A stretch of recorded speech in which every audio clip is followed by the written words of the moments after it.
Om Namo Bhagavate Vasudevaya. No sound. Om Namo Bhagavate Vasudevaya. Om Namo Bhagavate Vasudevaya.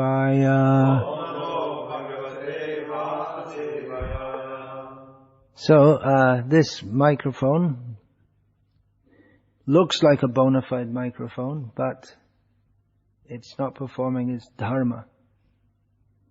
It's a rebellious microphone. So, could you all move a little closer if you want to hear? Vishnu Sahasranama, name 264, according to this counting system, although there can be other counting systems also, because some of the names, they can be read as one name or two names. Just like there's one name, Guru or Guru Tama. So that can be read as he is the topmost guru of all gurus, or it can be read as Guru, one name, and Guru Tama, or he is which more or less means the same as Guru Rutama. So like this, but in this counting system, name 264 is Viviktah. Does anyone know what the name Viviktah means? Viviktah, yeah. Sounds like a European name, Victor. Do you have that? You must have that in Sweden, huh? Victor. Viktik you have in Sweden. Yeah. In England and in Russia it's a common name, Victor. Isn't it? Victor? Yeah. Yeah. Yeah, yeah. In Sweden, yeah. But there's a completely different meaning. Victor means who, yeah. That's Vivek. This is Viviktah. It comes in Bhagavad Gita, that word. Viviktah desha sevitva maratir jana sangsati.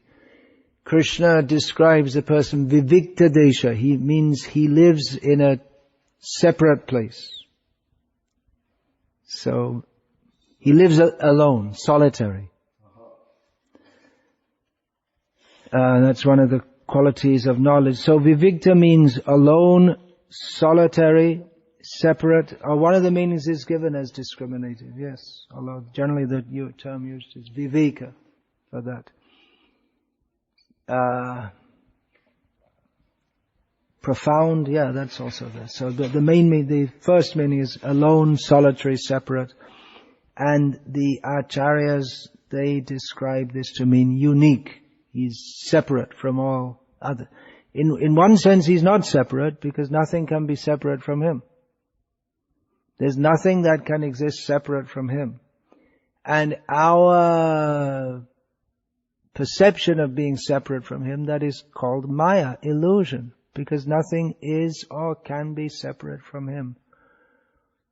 Yet at the same time, he's in a completely different category to everyone and everything else. Mata parataram nanyat kinchirasti dhananjaya. Krishna says, there is no one or no thing, there is nothing that is equal to me or superior to me. Mata parataram nanyat. Nothing is superior to me, which is what he says.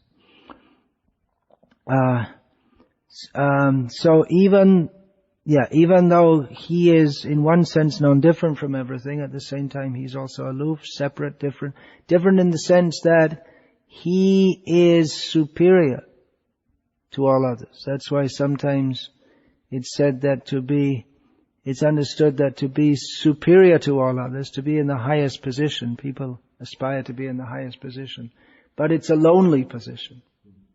Because you don't have any friends, you don't have any equals.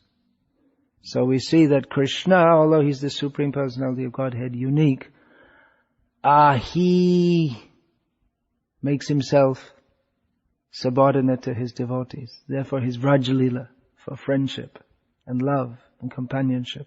Not that there's not love in Vaikuntha, but that is Shithil, that word is used in Chaitanya Charitamrita. It's slackened by a sense of awe, but then it keeps one very somewhat separate.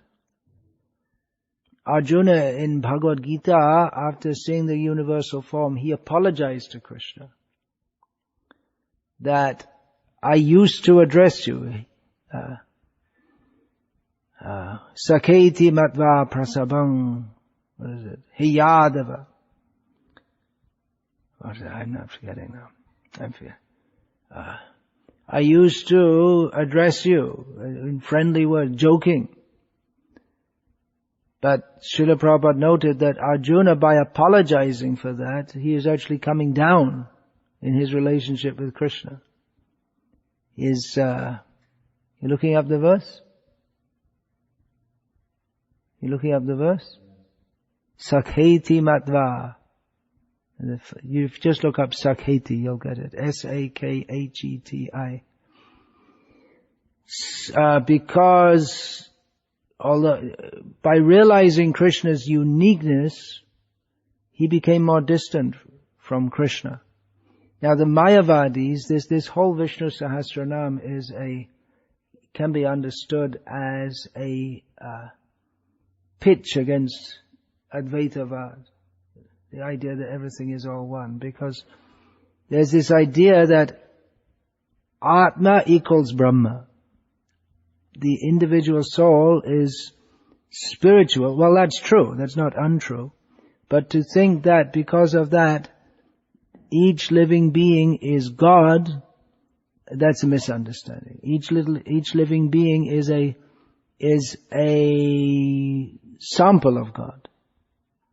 But still he is unique. There's another the word in Sanskrit for unique, ananya. Anya means other. Ananya means not other. There's no other like that. So Krishna is unique. There's no one with the same qualities that Krishna has. Actually, because each living being is a sample of Krishna, they do have the qualities, but Krishna has the qualities in a quantity which is inconceivable to the tiny soul. So every person, every jiva has some opulence, aishvarya, virya, they have some prowess, they have some name and fame, at least someone knows them, at least in the human form. Unless they're Viviktah desha sevitvam, unless they go away from everyone, but still someone will know them. They all have some beauty. Even in if you see a very old person, they may look not very beautiful, but in their youth at least they had some beauty. Srila Prabhupada quoted, Yovane kukuri sundari. In youth, even a female dog is beautiful. The idea that in youth there is some beauty. Even some are more beautiful than others. So all living beings have some of these qualities, but Krishna is unique in having all of these qualities in full. So Krishna is one of a kind. There are unlimited jivas, but there's only one Vishnu. There's only one Supreme Personality of Godhead. Did you get that? What was it the first line? Sakheti. Sakheti. Sakheti matva prasabang hey Yadava. Hey Krishna, hey Yadava, hey. Anyway, we've gone past that now. So he is distinguished from all others. And he gives the power of discrimination, and if the whole point, we can say, of this Vishnu Sahasranama, the whole point of all the Shastras, is to understand that he is different. That everyone is different. I am different from you. You are different from me. But Krishna is different in a different way from it.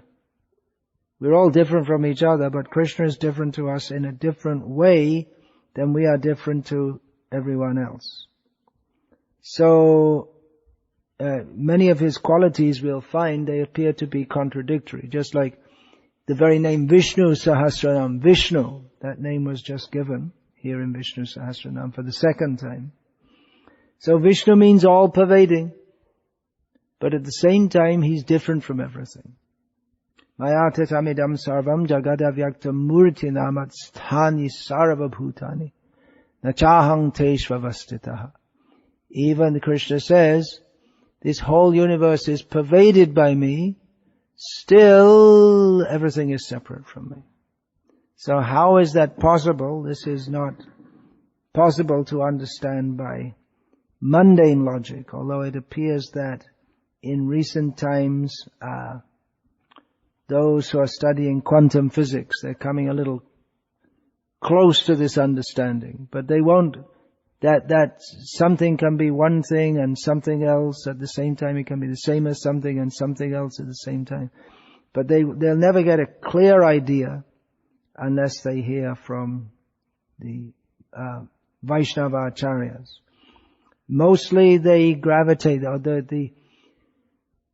these physicists who gravitate, many of them, they gravitate toward what they call Eastern spirituality, but they almost inevitably end up with some impersonal idea.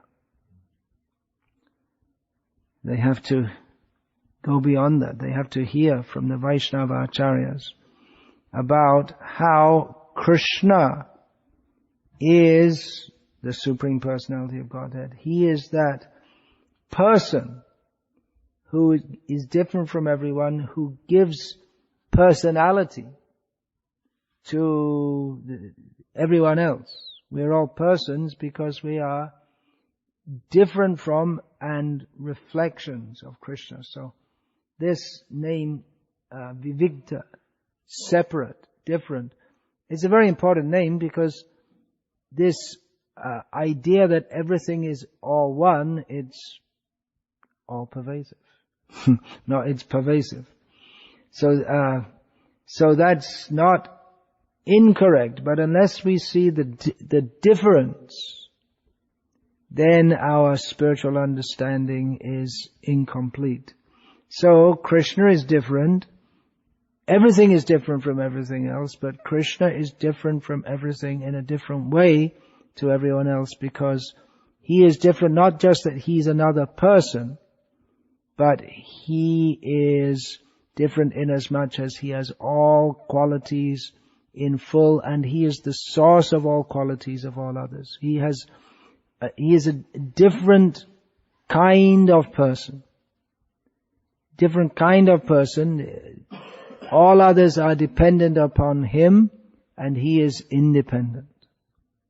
So he is a person also, but a completely different kind of person. Separate, solitary, in that sense.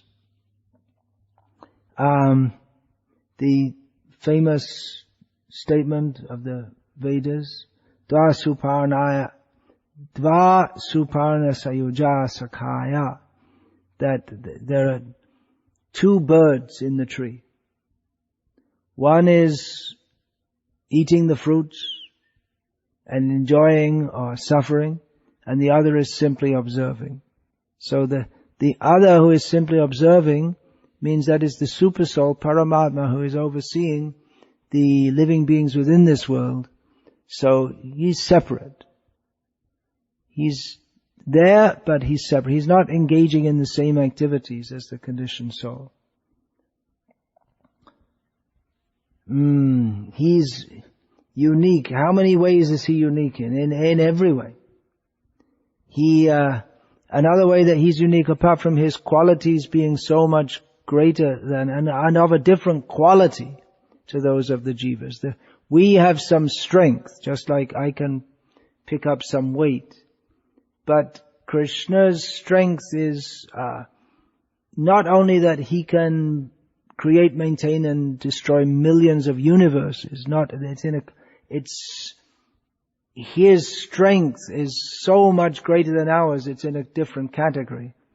But our strength in the material condition pertains just to material things. So Krishna, his strength is spiritual. It's His beauty is spiritual. We may have some beauty, but it's an illusory beauty, the beauty of the body. But Krishna's bodily beauty, that is not illusory, that is eternal and real, and the material beauty is just a very poor, perverted reflection of the beauty of Krishna.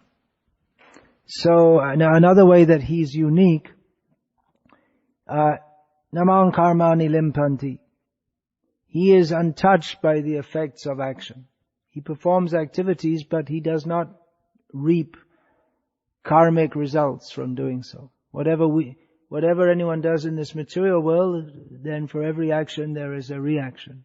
But for Krishna, no such thing. So he's unique in that way also.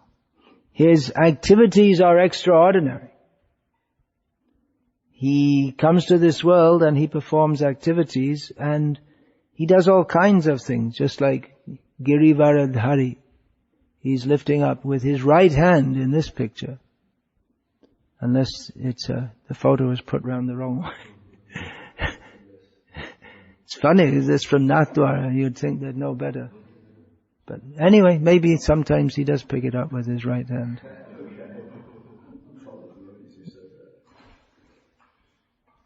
So, it's not everyone that can pick up a mountain. In fact, it's only Krishna who does that. Well, actually, Giriraj was put there. Who's that one Muni brought him? There's the story of how Giriraj came. One Muni, I can't remember his name, he carried him. But Giriraj said, if you put me down, then I'll stop going with you. And then he made him pass, when he was going over the Vrindavan area, he made him want to pass water. So then he stayed there.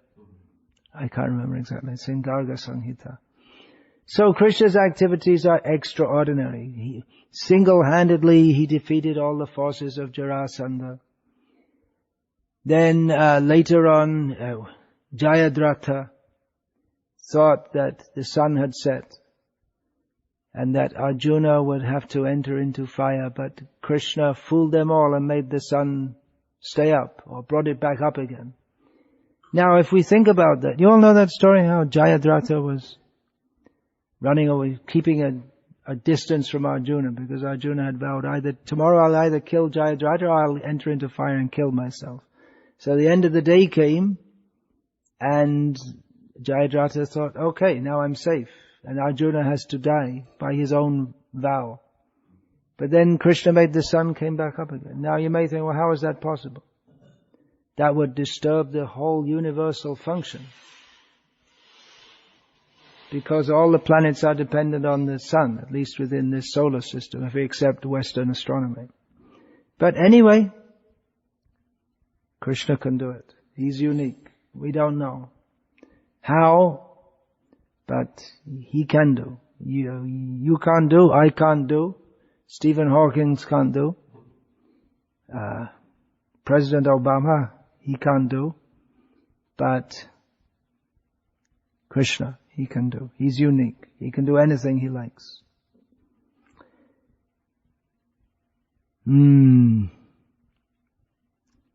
He's also unique in as much as he is avang manasa gochara.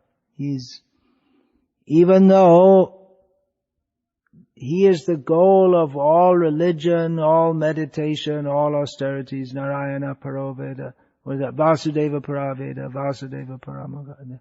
He's the goal of everything, but still he cannot be understood.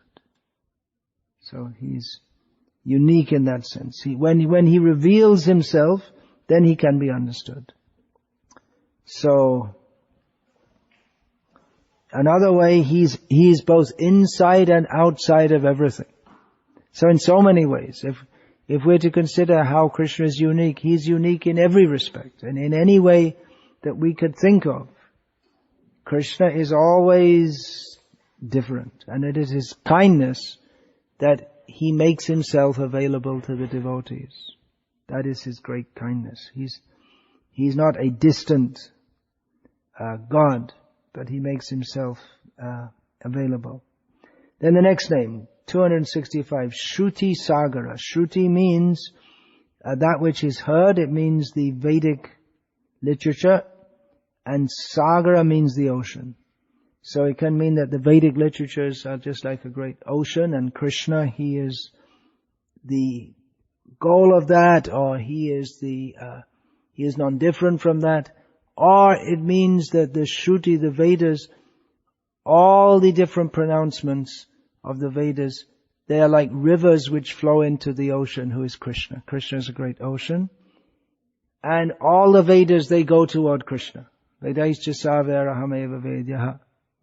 Sarva Veda yatpadamamananti. All the Vedas, they go toward one point. So that point is Krishna. Krishna is like an unlimited ocean.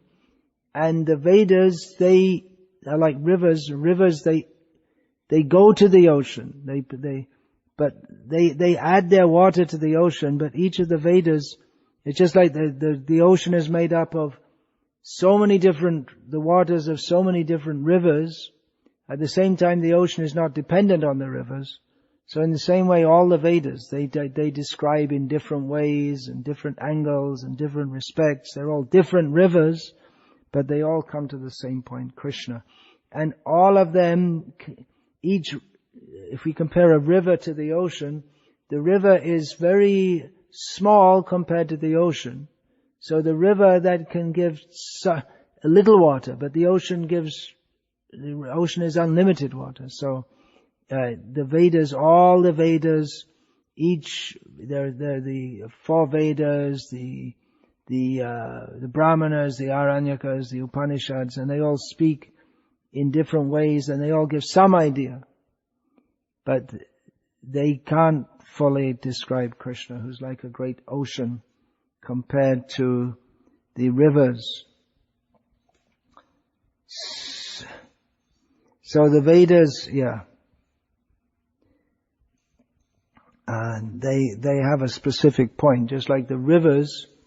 If we see a river flowing in the land, we can see it's going somewhere. But if we just live on the land, we don't know where it's going in particular. Of course, nowadays everything is all mapped out and you can find out. Just like there's a little stream, at least one stream running through this property. And if you follow that, you'll find it comes to a bigger river and eventually it reaches the ocean. So all knowledge, we just examine one area of knowledge, just like we see some sociology or biology or mechanical engineering or some subject. But if we pursue any subject to its full conclusion, then we have to come to Krishna. But how can we get there? Well, to go on the river, we need a good boat. We need to have the boat guided by the captain of the ship who knows how to navigate the ship in the river and how to take us to our destination. So there's so much knowledge available in the world, but we need the guide who can guide us so that knowledge can take us to the ultimate destination of that knowledge. So in the Srimad Bhagavatam, that's described. Guru Karnadharam. The Guru is like the captain of the ship who guides it and brings us to our proper destination, who is Krishna. Okay, that's all I had prepared. Well, if there are actually 1,000 names, then we have another 735 to go. You mentioned in Viviktah that the acharyas described it as unique, I think you said. Yeah. What acharyas are you referring to? Well, the acharyas who have commented on Vishnu Sahasranama, the ones who I'm aware of here, Shankaracharya has done, in Gauriya Sampradaya, Baladev Vidyabhushan. In Madhva Sampradaya there must be, but there's no... Baladev Vidyabhushan, you said Sri Sampradaya? No, our Sampradaya. Yeah. Our Sampradaya means Gauriya Sampradaya. Yeah. Then there's Parashara Bhatta in the Sri Vaishnava Sampradaya. And there's some others also, I don't know which Sampradaya they're in. Radha Krishna Shastri, Satyadev Vasishta, then Chinmayananda, although he's a modern Mayavadi, but he's also commented. And he's made some nice comments actually. So Krishna gave him some mercy there.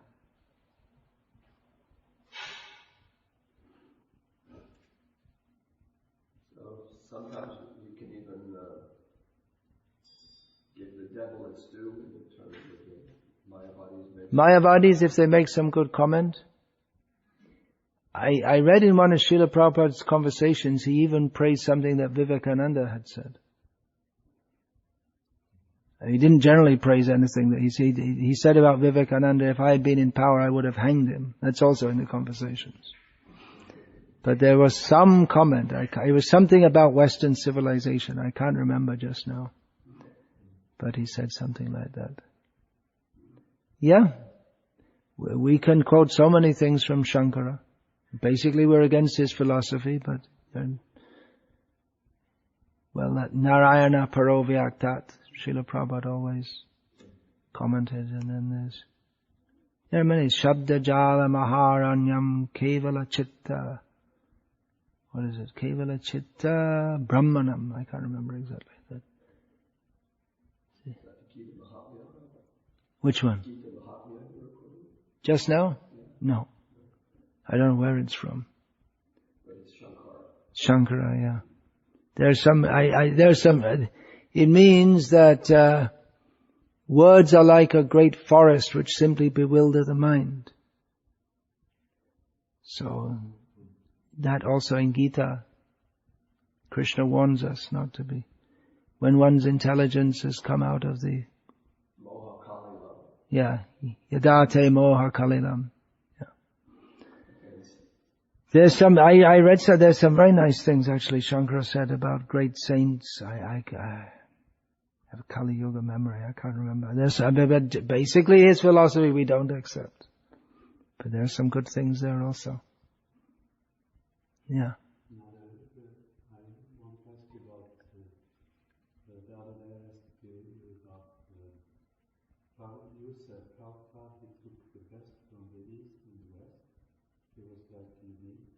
And so if one sees into the future, the development of the Sankirtan and the culture that will be established, will it be some kind of mixture?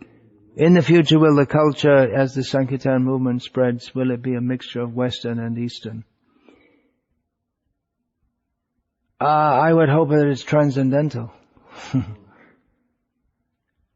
But the culture that we see in India is the closest to the transcendental. Krishna appeared.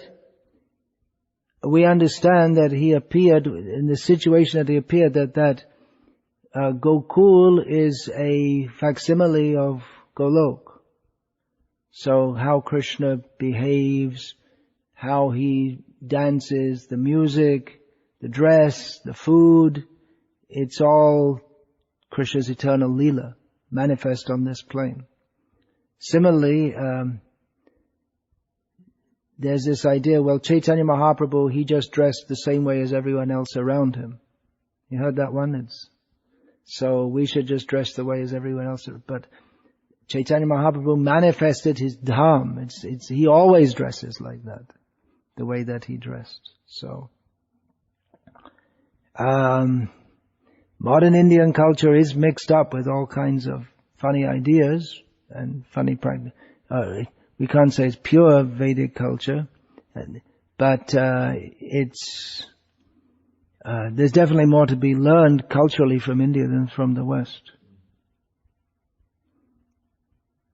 And generally the outlook in India is more conducive for Krishna consciousness than it is in Sweden. People in India take to Krishna consciousness, they're more open to it than in Sweden. So that culturally it's better.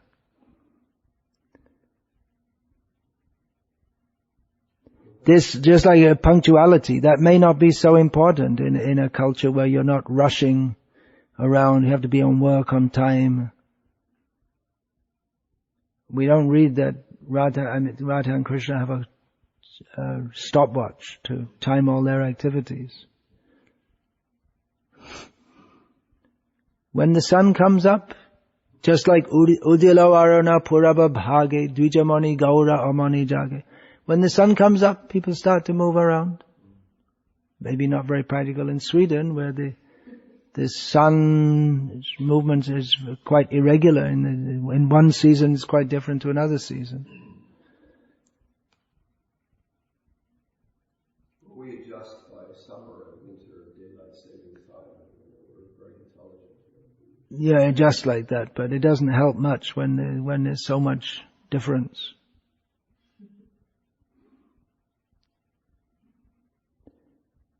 Basically, this land is not very suitable for pious life. You can be, but it's not intrinsically very suitable.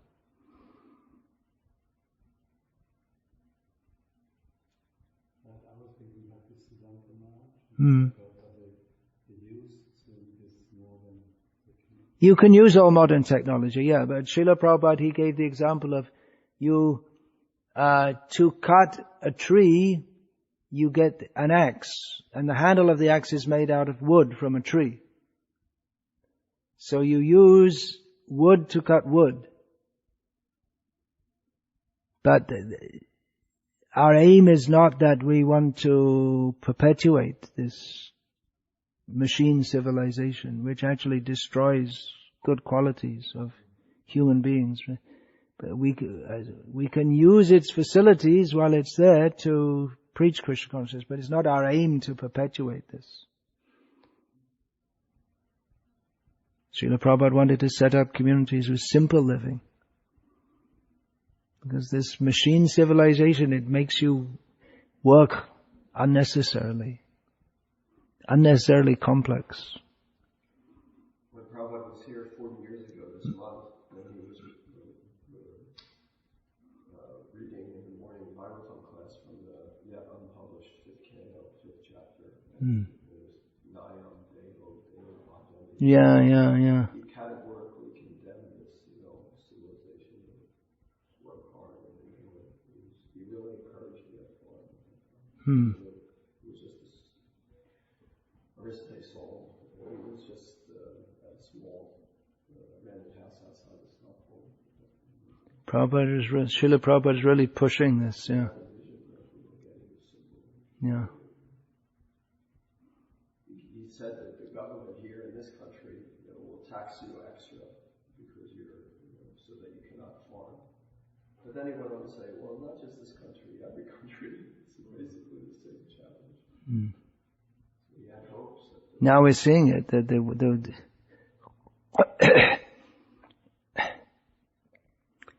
one or two generations ago, mostly people, they believed that the governments were acting in the interest of the people, but now there's widespread discontent with the governments, so the governments are acting against the interest of the people. That's spreading more and more. It's a good time for preaching Krishna consciousness. Never been better.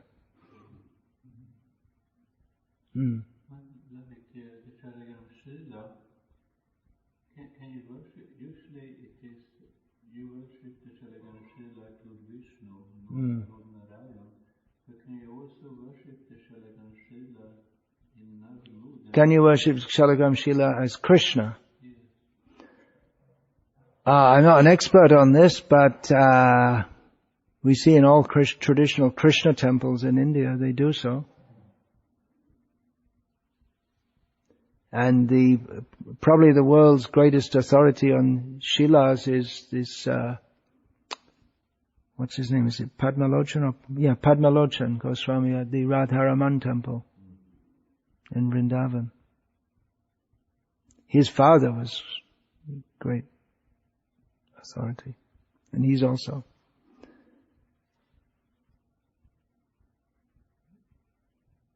Not to change the topic, is that right? Yeah. You mentioned Dawkins. Now, Dawkins would have said that, okay, you're mixing up mythology and history here with, the sage lifting the mountain and then Krishna. I wouldn't say such things to Dawkins, although he might read it in the book himself. This Dawkins, I wouldn't even discuss with him about God. First of all, you should accept that our first proposition is that there is a platform of the spiritual as distinct from the material.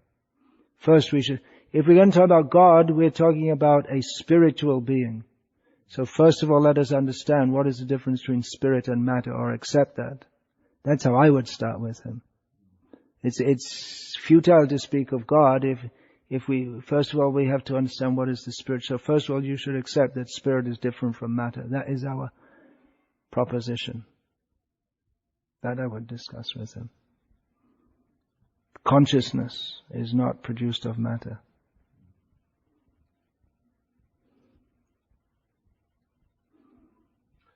Another question, I'm just hopping around here, different things. You said that Krishna is ego, God is unique. But then his uniqueness is not complete unless he's also ordinary. His uniqueness is not complete unless he's also ordinary. Yeah, Krishna has different facets to his unique personality. But that I also said that he lives in Vraja to be ordinary also. But even there he's extraordinary. Even though he takes an ordinary role, still he's unique in as much as he is the cynosure of all eyes, as Srila Prabhupada put it. So he can't escape his uniqueness. Could you say that when he manifests as his fragmental parts and parcels, then he becomes,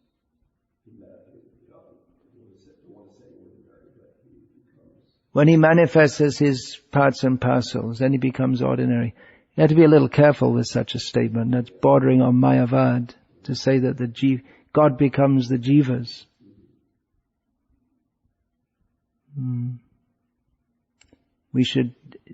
The jivas are in one sense non-different from Krishna, but we should understand very clearly the difference. It's not that I'm feeling pain and pleasure in this world and I'm God having a leela. No, that's not correct.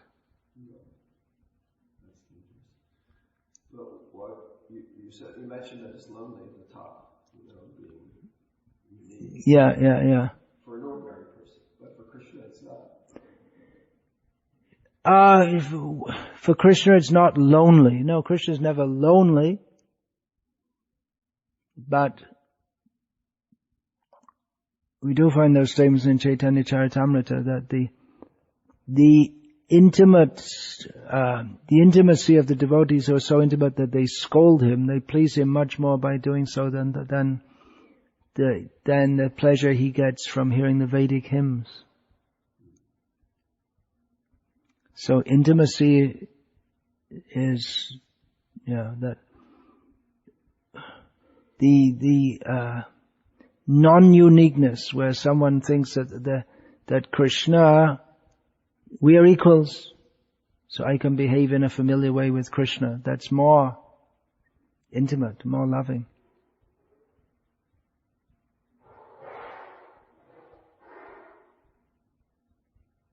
That requires that one forgets that Krishna, you forget Krishna's majesty, right? Yeah, those who are intimate with Krishna, they don't think of him as being majestic.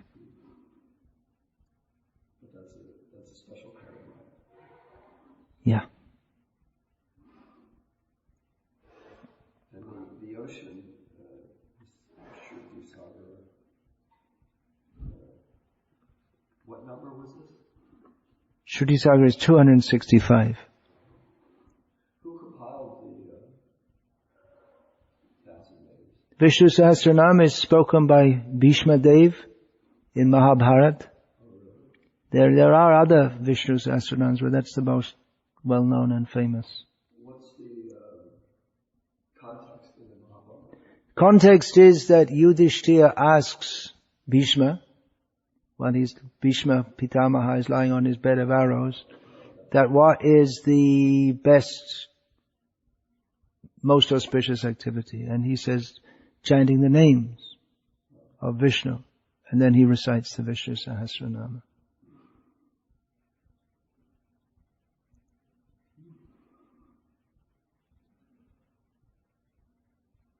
In front of Vishnu. Krishna's there, personally present while he's doing that. Okay, so next time I have to speak on Subhuja, one who has good arms, nice arms. What time is your plane tomorrow evening? Tomorrow evening, sometimes 6 something. So it's not impossible that you will be here tomorrow. Well, I should be here half a day.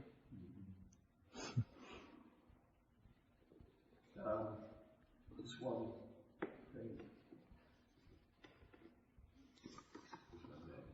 These two things, 264, 265.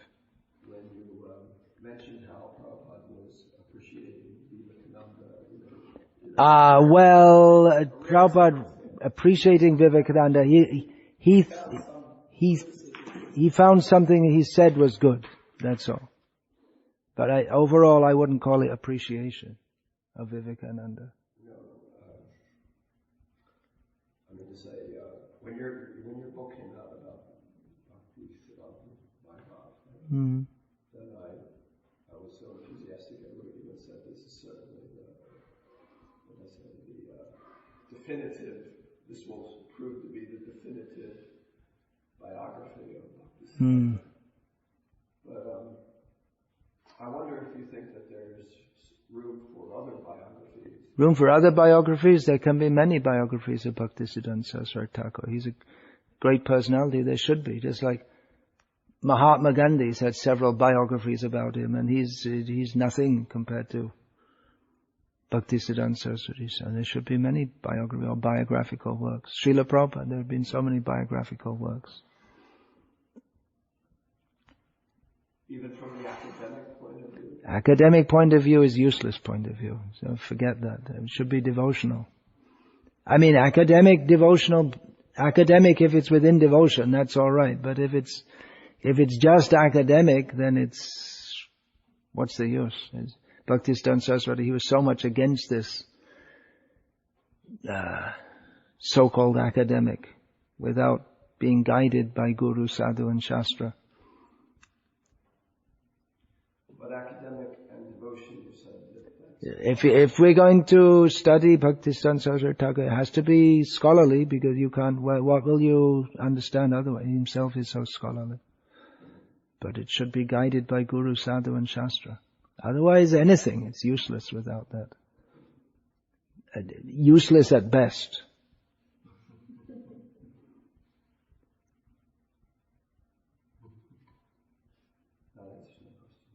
Hare Krishna. Srila Prabhupada ki jai, Sri Pancha Tattva ki jai, Sri Vishnu Sahasranama ki jai. Hare Krishna.